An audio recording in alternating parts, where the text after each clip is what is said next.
The day began like any other in Hopeville, a peaceful town where the mornings smelled of dew and fresh bread baking in clay ovens.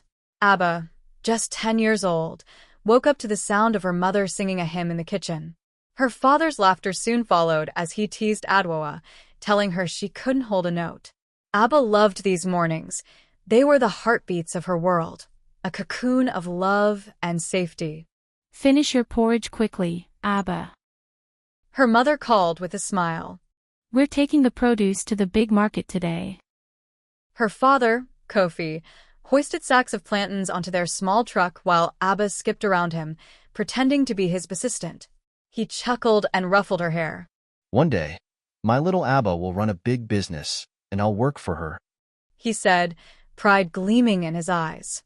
They set out later that morning, her parents in the truck and Abba waving them off from the front porch of their modest home. We'll be back before dinner, my little queen. Her father called. His words echoed in the distance as the truck rumbled down the dusty road. Abba watched until they disappeared from view, her heart full of warmth. But fate, it seemed, had other plans. By afternoon, dark clouds rolled in, painting the sky a foreboding gray. The air grew heavy, and the winds began to howl. Abba, sensing something was wrong, clutched her favorite doll and sat on the porch steps, staring at the road. Nana Efua, who lived a short walk away, arrived to keep her company. It's just a storm, child. Nana said, patting her back. But even she couldn't hide the worry in her eyes. Hours passed, and the storm unleashed its fury.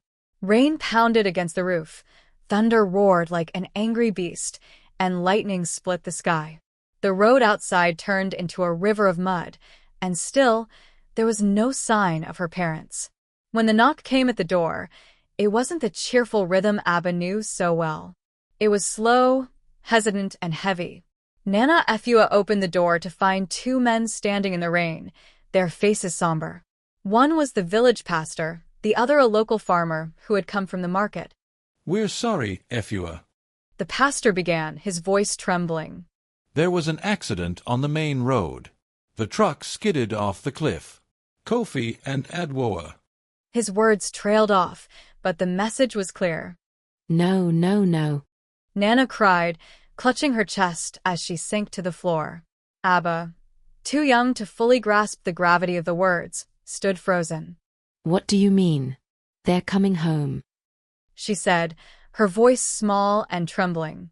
They're with God now. The pastor said gently, his eyes glistening with tears. The house that once overflowed with laughter was now consumed by silence.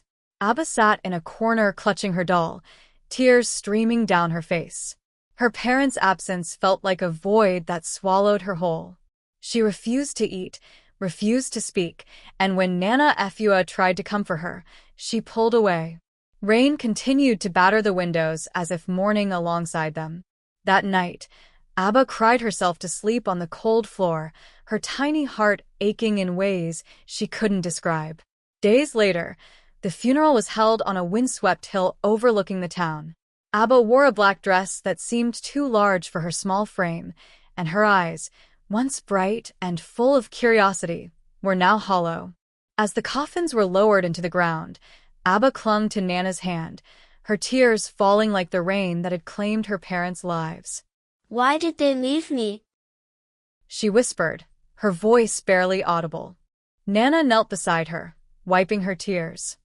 Child, life can be cruel, but God is still good. Your parents loved you more than anything, and they would want you to be strong.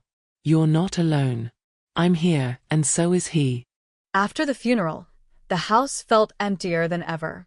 The once vibrant walls now seemed gray, the silence oppressive. Abba spent days wandering through the fields her parents used to tend, imagining them still there, laughing and working. One evening, as she sat beneath a mango tree in their backyard, Nana joined her. She brought a small Bible and opened it to a verse she had underlined. When my father and my mother forsake me, then the Lord will take me up. Psalm 27 verse 10. Do you know what this means, Abba? Nana asked gently. Abba shook her head, her eyes brimming with tears. You're strong, child. Stronger than you know. And I will help you find that strength. That night, Abba prayed for the first time since the tragedy. Her voice was shaky, her words simple, but it marked the beginning of a transformation. Though her heart was heavy, Abba began to find comfort in routine. She helped Nana in the garden, learned to weave baskets, and eventually returned to school. Every night, she prayed with her grandmother, asking for strength to face each new day. Her grief didn't disappear, but it became a part of her, a reminder of what she had lost and what she was determined to honor. Even at 10 years old, Abba knew that her parents' love and sacrifice had planted a seed of resilience within her. And though she didn't know it yet, that seed would grow into something extraordinary. This marked the beginning of Abba's journey, a journey born from tragedy but destined for greatness. Abba Barnes's life with Nana Efua began in the shadows of grief. At just 10 years old, Abba moved into her grandmother's small, weathered home on the outskirts of Hopeville. The house, built from red clay bricks and topped with a tin roof, was humble but welcoming. A fragrant garden of herbs and vegetables stretched behind it, a source of food and solace for the elderly woman who now had the task of raising her granddaughter. The days were long, and the nights even longer, as Abba grappled with the emptiness left by her parents' absence. For both Abba and Nana Efua, their shared sorrow became the unspoken bond that tied them together. On Abba's first morning in her grandmother's home, she awoke to the sound of a rooster crowing and the smell of freshly brewed hibiscus tea. The sunlight streamed through the cracks in the wooden shutters, casting faint patterns on the mud floor. Time to wake up, Abba. Nana called from the kitchen, her voice warm yet firm. Abba, still curled under the thin blanket, remained silent. Nana walked into the room and sat beside her on the low bed. Child, I know your heart is heavy. Mine is too. But we can't let sorrow win. There is work to be done, and this land doesn't wait for tears. Reluctantly, Abba got up and followed Nana outside. The morning air was cool, and the garden glistened with dew. Nana handed Abba a small hoe and pointed to a patch of weeds. This is your first lesson, she said. Life is like this garden. If you don't tend to it, the weeds will take over. And even when your hands hurt, you keep going, because the harvest will come. Abba didn't understand the deeper meaning at first, but as the hours passed and the sun rose higher, she felt a sense of accomplishment. Her hands were dirty, her back ached, but there was something grounding about working alongside her grandmother. Every evening, Nana Efua lit a small oil lamp and sat Abba down at the wooden table. Together, they would eat a simple meal of yam and stew, and afterward, Nana would pull out her well-worn Bible. Before we sleep, we pray, she said one night, her voice steady. We thank God for what we have, even when it feels like we've lost everything. Abba frowned. But why, Nana? Why did God let them go? Nana sighed, her eyes glistening with unshed tears. She placed her hand on Abba's shoulder. I don't have all the answers, child. But I know this. God doesn't promise us an easy life, only that He will walk with us through the hard times. And He has a plan for you, even if you can't see it yet. After the prayers, Nana would tell Abba stories, some from her own childhood, others about their ancestors. One night, she told Abba about her great-grandmother, Ya Mensa, who had been a healer and leader in the community. She was small like you but fierce, Nana said, a smile playing on her lips. She faced many storms but never let them break her. You come from a line of strong women, Abba. It's in your blood. Abba clung to those stories, letting them build a foundation of pride and resilience within her. One Saturday morning, Nana decided to take Abba to the market to sell their freshly harvested vegetables. It was Abba's first time helping her grandmother in the bustling, noisy marketplace. As they set up their small stall, a group of older girls from Abba's school walked by. They recognized her and immediately began whispering and giggling. One of them, a tall girl with braids, pointed at Abba and sneered. Look, the bread girl is now a farmer. What will she sell next? Her tears? Abba's face burned with shame, and her eyes welled up. She wanted to run, to hide from their cruel laughter, but Nana Efua placed a firm hand on her shoulder. Stand tall, child. Nana said softly. Don't let their words pierce your spirit.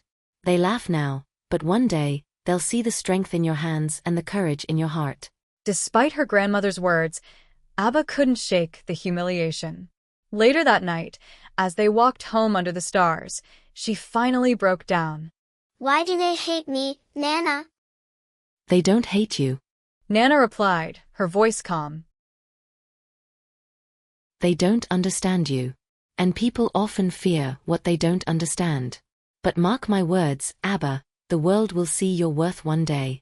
Until then, let their words roll off you like water on a duck's back. One afternoon, as Abba was carrying water from the well, she tripped over a tree root, and the clay pot she carried shattered on the ground. Abba stared at the shards, her chest tightening. It was the only pot they had left, and now it was useless. When Nana saw the scene, she didn't scold Abba. Instead, she knelt and began gathering the pieces. Do you know what I'll do with this, child? She asked. I'll make something new. This broken pot will be the foundation for a mosaic in the garden. You see, Abba, nothing is truly wasted, not even our pain. The broken pieces of our lives can be turned into something beautiful, but only if we don't give up. Over time, Abba began to change. The daily lessons in the garden, the evening prayers, and the quiet strength of her grandmother started to mold her into someone new. She still missed her parents deeply, but she began to see the wisdom in Nana's words and the strength in her actions. Nana taught her how to weave baskets, how to cook traditional meals, and how to negotiate at the market. But the most important lessons were the intangible ones: how to find hope in despair, how to work hard even when the odds were against you, and how to hold on to faith no matter what. One evening, as Abba helped her grandmother wash vegetables for the next day's market, she looked up and said, Nana, I want to make you proud. I want to be like you, strong and wise. Nana smiled, her heart swelling with pride. You already are, child. You just don't see it yet. The bond between Abba and Nana grew deeper with each passing day. They were no longer just grandmother and granddaughter. They were partners, a team united by love and a shared determination to survive. Life with Nana Efua wasn't easy, but it was transformative. Through the struggles and the lessons, Abba began to find her footing.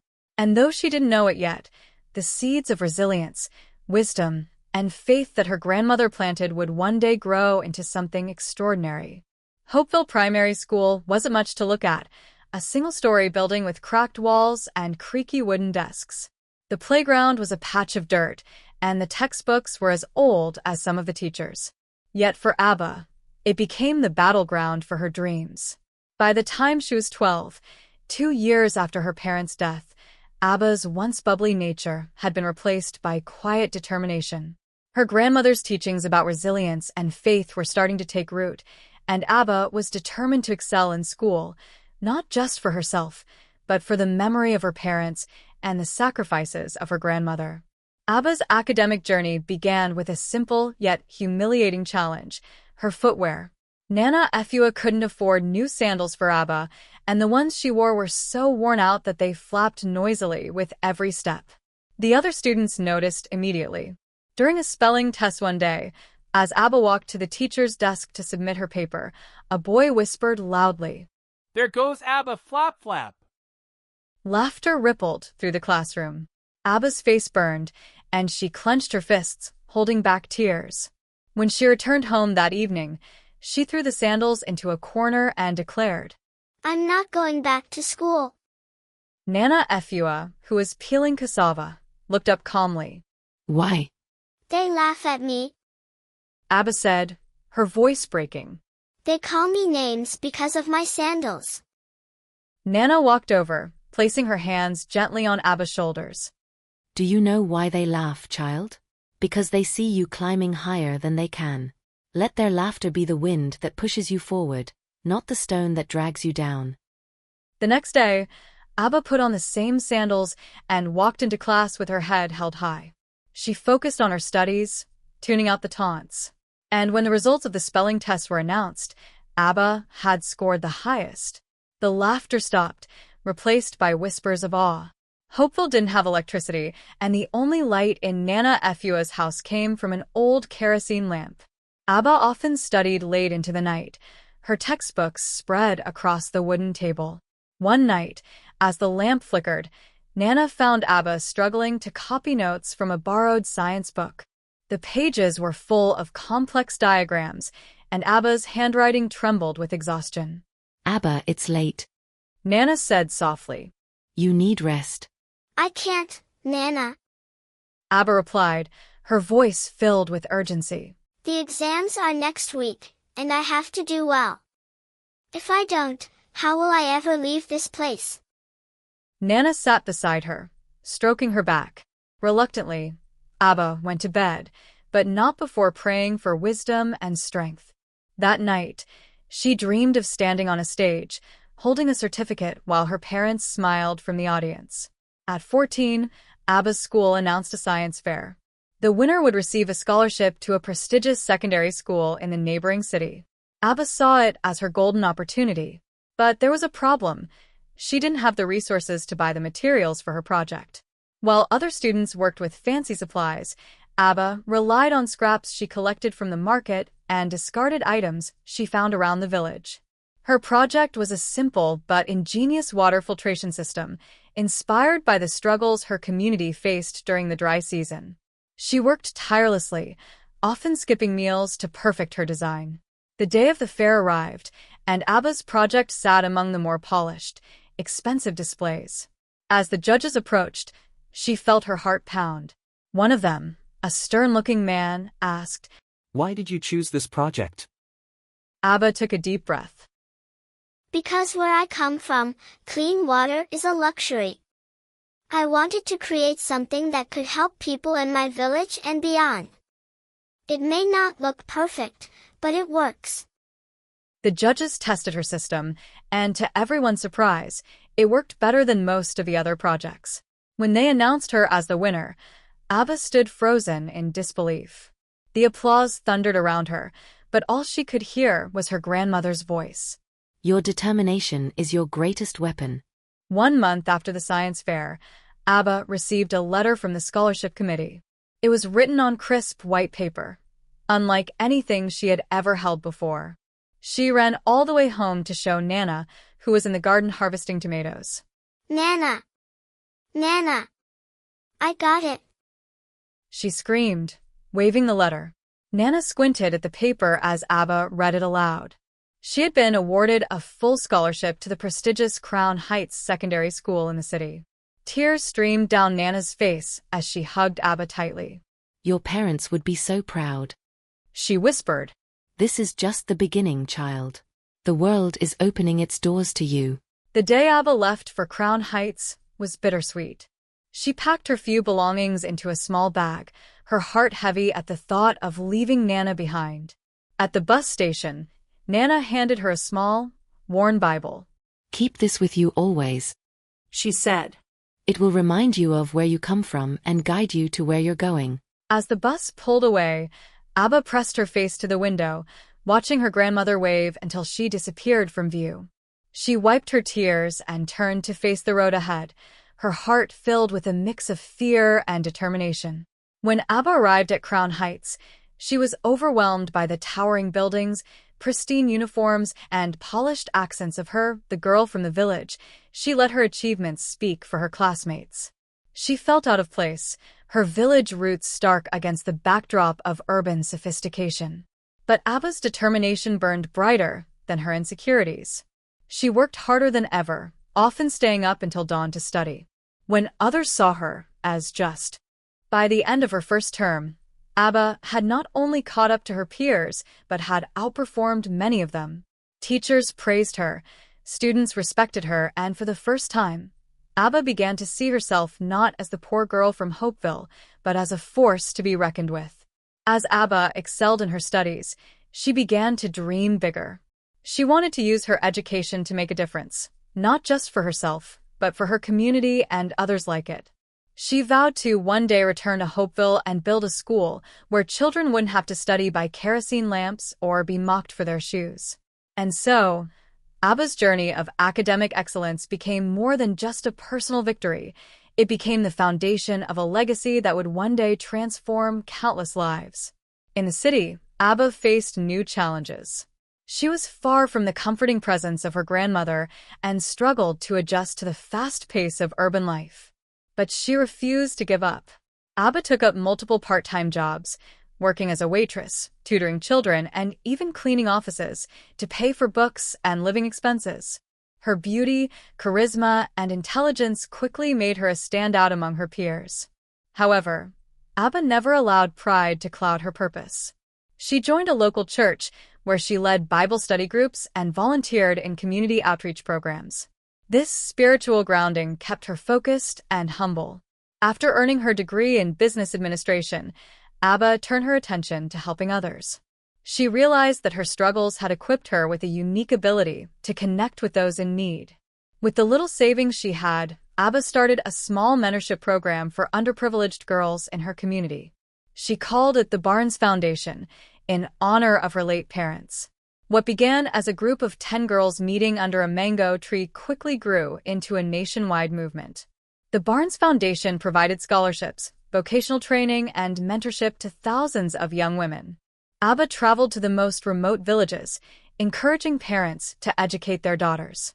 Her passionate speeches inspired many, and soon, prominent organizations began to support her cause.